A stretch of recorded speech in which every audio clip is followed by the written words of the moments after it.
क्या आपको सच में लगता है कि जिस गुजरात को हम महात्मा गांधी, विकास के मॉडल और चकाचौंध से जानते हैं, उसका पूरा सच बस उतना ही है जितना आपको बड़े-बड़े विज्ञापनों और टीवी चैनलों पर दिखाया जाता है? आज गुजरात के उस असली और बेबाक चेहरे से पर्दा उठाने आ गया हूं, जहां की चमकीली तस्वीरों के पीछे कुछ ऐसे खौफनाक और कड़वे राज दफन हैं, जिन्हें सुनकर आपका दिमाग पूरी तरह चकरा जाएगा। पहले बात करते हैं उस गौरवशाली गुजरात की, जिसकी शान देखकर पूरी दुनिया दंग रह जाती है।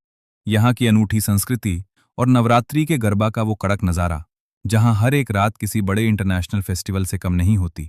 यहाँ का बेमिसाल और लजीज स्वाद, चाहे वो ढोकला हो, कड़क फाफड़ा हो या मीठी जलेबी, जिसका जादू हर इंसान की जुबान पर चढ़कर बोलता है।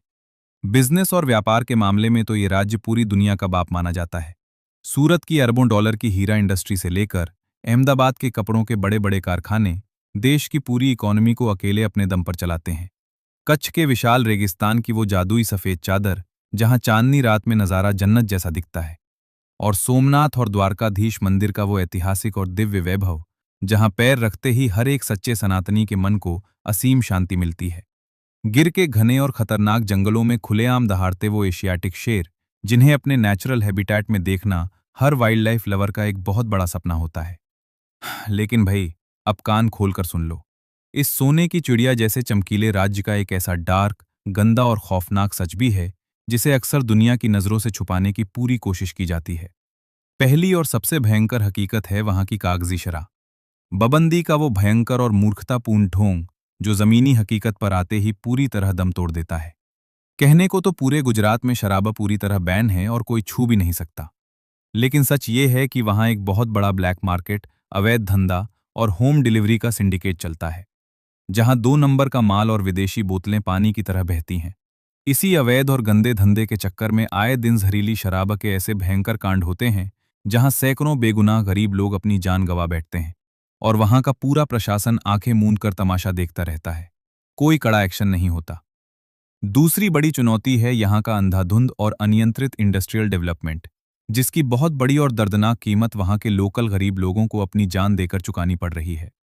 फैक्ट्रियों से निकलने वाले जहरीले और काले धुएं और केमिकल वाले गंदे पानी ने कुछ औद्योगिक इलाकों के पर्यावरण का ऐसा कत्लेआम किया है कि वहाँ आम इंसान का सांस लेना भी दूभर हो चुका है। इस भयानक जल और वायु प्रदूषण की वजह से स्थानीय लोगों की सेहत और बच्चों के फेफड़ों के साथ बहुत बड़ा खिलवाड़ हो रहा है, जिस पर कोई बात नहीं करता। तीसरी बड़ी कड़वी हकीकत है वहां के समाज में आज भी गहरे तक धंसा भयंकर जातिवाद और ग्रामीण शहरी इलाकों के बीच की वो चौड़ी खाई, जिसे आज तक कोई भी सरकार या नेता पूरी तरह भर नहीं पाया है।